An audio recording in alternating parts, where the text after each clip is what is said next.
Hi guys, welcome. It is Thursday, May 7th. I'm going to do the Friday dance today in anticipation of tomorrow. And because there's actually not a video of me tomorrow for me to do it on. So Friday is tomorrow. Yay, Friday. Okay, done celebrating that it is Thursday. Tomorrow's assignment is a check-in and you are just cruising through irony and you all are killing it. Honestly, lots of names have been up on the board, so just keep working. Make sure you're coming to office hours, get an extra credit point to put you closer to being on that board. And pause here and go back if you didn't really do your practice on that warm-up and you just guessed. I know none of you did that, though. Anyways, aim for today, Kipsters will be able to identify different types of irony based on text. Notes, we know there are 3 types. Irony is essentially the difference between what you would expect to happen and what does happen. There's situational, where a character's efforts produce the opposite. Verbal, where they are, through dialogue, verbally aloud, saying something opposite of what is actually meant, either downplaying it, exaggerating it, or being sarcastic. And sometimes that sarcasm falls into that downplay and that exaggeration. Or dramatic, where we know something as the audience that the rest do not. Pause here, do your check for understanding. Easy points. And here's our example for today. Making friends isn't easy. Ask Juan Guerrero, who moved to new high school high 3 months ago, but he still eats lunch by himself. Nobody picks on him really, but they pretty much ignore him, at least since the incident. You see, Juan had his chance. We almost adopted him into our crew. The skaters, after Juan said he could skate. Oh yeah? Asked my boy Romeo. Well, where's your stuff? Juan replied shakily. My mom ran it over with her car, but I do flips and grinds and all that stuff. Romeo didn't believe him. Would you, based on the way he just said that? Why don't you use my board? Show me one of those flips. Romeo challenged. Juan gulped and grabbed the board. Okay, he replied. When you see a good skater on TV or in a video game, skateboarding may look easy. But in real life, though, just moving without falling, let alone doing any tricks, takes a lot of practice. So I wasn't too surprised when Juan landed flat on his can before he even made it across a single sidewalk square. Wow, what an awesome flip, Tony Hawk. You'll have to teach me that, Romeo sneered. Now Juan eats lunch alone.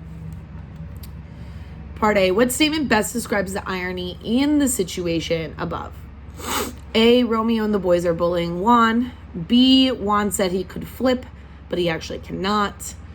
C, Romeo replied that Juan's fall was an amazing flip and he wanted to learn too.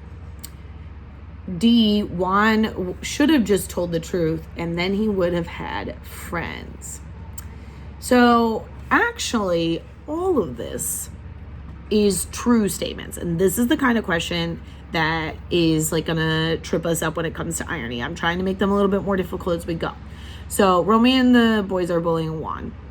It's kind of bullying at the end. So a little bit true there, especially because they're like still not befriending him after he lied to them, right? But that doesn't tell us what's ironic, okay? That's something that unfortunately can be expected at this age in school at times. Unfortunately, I'm not saying it's good, but unfortunately kind of expected, especially if they're new, especially if they lied about stuff. So it can be eliminated. It's not ironic. We have B, Juan said he could flip, but he actually cannot. Yeah, that's just telling us like a gist of his lie. So we can eliminate that. So we're left with C and D. Romeo replied that Juan's fall was an amazing flip and he wanted to learn too. Well, his fall wasn't actually a flip and he didn't actually think it was amazing. So that sounds like opposite of what he meant. Juan should have just told the truth and then he would have had friends. Well, that is like the moral. So we can eliminate D because it's the moral, not telling us about the irony. And so we're left with C. Part A is C. Part B, what type of irony is that situation? So Romeo replied, so that was something he was saying. There was actual dialogue. There's nothing that we know that like the rest of them don't know. So it's not dramatic.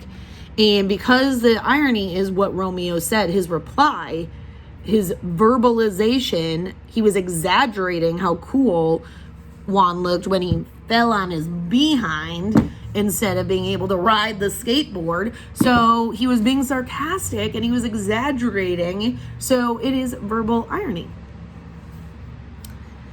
You have 3 more paragraphs to try on your own with part A and B questions, and then you have a clip from Mulan.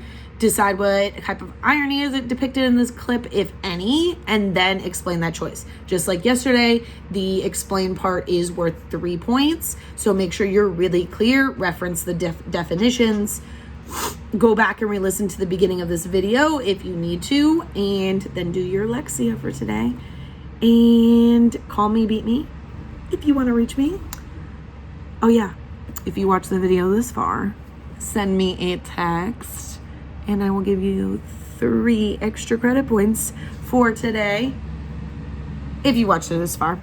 So, oh yeah, the code word. No, I'm not gonna give a code word for it. Yeah, code word, blueberries. You have to tell me that. Okay, great. Text me the word blueberries. Actually, yeah, blueberries. But the irony is I'm actually eating raspberries right now. Okay. Instead of blueberries, you would expect that I'd be eating blueberries if I made that my code word, but I'm eating raspberries. Okay, great. Have a great Thursday. Have a great Friday. I love you all. Can't wait to see who's hero of the week and who you nominate in tomorrow's classwork. Have a great day, guys. Call me, beat me if you want to reach me, if you need me. Okay.